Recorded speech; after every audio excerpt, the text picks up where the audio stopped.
প্রিয় বন্ধুরা, আশা করি সকলে ভালো আছেন। বন্ধুরা, এবার উঠে আসছে আপার প্রাইমারির অত্যন্ত বড় একটি ব্রেকিং নিউজ।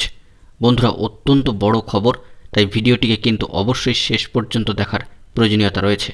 এবং চ্যানেলটিকে এখনও পর্যন্ত যে সমস্ত বন্ধুরা সাবস্ক্রাইব করেননি, অবশ্যই সাবস্ক্রাইব করে নিয়ে সঙ্গে থাকুন।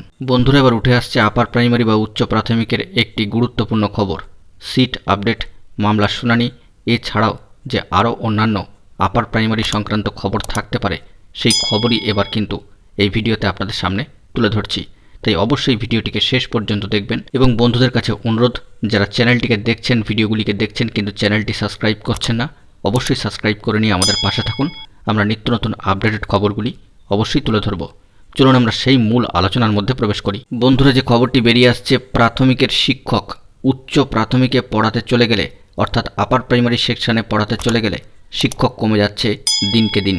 প্রাথমিকের ক্ষেত্রে পরিস্থিতি কতটা সঙ্গীন, ছেঁড়া পোশাক জোড়াতালি দেওয়ার প্রতীকে, সেটাই কিন্তু তুলে ধরতে চাইছেন অনেকেই, অর্থাৎ শিক্ষক শিক্ষিকারা। বুনিয়াদী শিক্ষা বা শিক্ষার প্রাথমিক স্তর আর মাধ্যমিক স্তরের মধ্যে একটি উপবিভাগ কিন্তু রয়েছে। এই সেকশনটি আপার প্রাইমারি বা উচ্চ প্রাথমিক বা জুনিয়র হাই নামে পরিচিত। ওই পর্যায়ে পঠন পাঠনের জন্য শিক্ষক নিয়োগ হচ্ছে না দীর্ঘ কয়েক বছর ধরে। তা 8 বছর অতিক্রান্ত হয়ে 9 বছরে পড়তে চলল। প্রাথমিক শিক্ষক শিক্ষিকাদের সাহায্য নিয়ে উচ্চ প্রাথমিক স্কুল বা আপার প্রাইমারি স্কুলগুলি বাঁচানোর চেষ্টা চলছে, এমনই কিন্তু সামাজিক গণমাধ্যমের খবরে উঠে এসেছে। এ বিষয়ে কিন্তু আমরা সকলেই জানি যে উচ্চ প্রাথমিকের শিক্ষক পদপ্রার্থীরা নিয়োগের দাবিতে ধর্ণা চালিয়ে যাচ্ছেন। যারা ইন্টারভিউ দিয়ে বঞ্চিত হয়ে রয়েছেন তারা ধর্ণা চালাচ্ছেন, যারা যোগ্য বঞ্চিত হয়ে ইন্টারভিউ দিতে পারেননি তারাও কিন্তু ধর্ণা, অবস্থান অনশন চালিয়ে যাচ্ছেন বহুদিন ধরে। তাদের প্রশ্ন, প্রাথমিক বিদ্যালয়ে চাকরি পেয়ে কীভাবে উচ্চ প্রাথমিক বা আপার প্রাইমারিতে পড়ানো সম্ভব?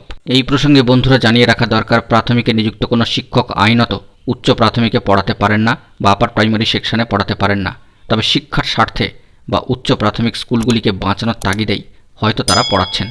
এ বিষয়ে জানিয়ে রাখা আরও দরকার যে উচ্চ প্রাথমিকের চাকরি প্রার্থী মঞ্চের সহসভাপতি সুশান্ত ঘোষের অভিযোগ, 9 বছর ধরে উচ্চ প্রাথমিকে একটাও নিয়োগ হয়নি। 14,339টি শূন্য পদে নিয়োগ এখনও পর্যন্ত অধরা রয়েছে। অনেক চাকরি প্রার্থী দুবার ইন্টারভিউ দিয়ে বসে রয়েছেন।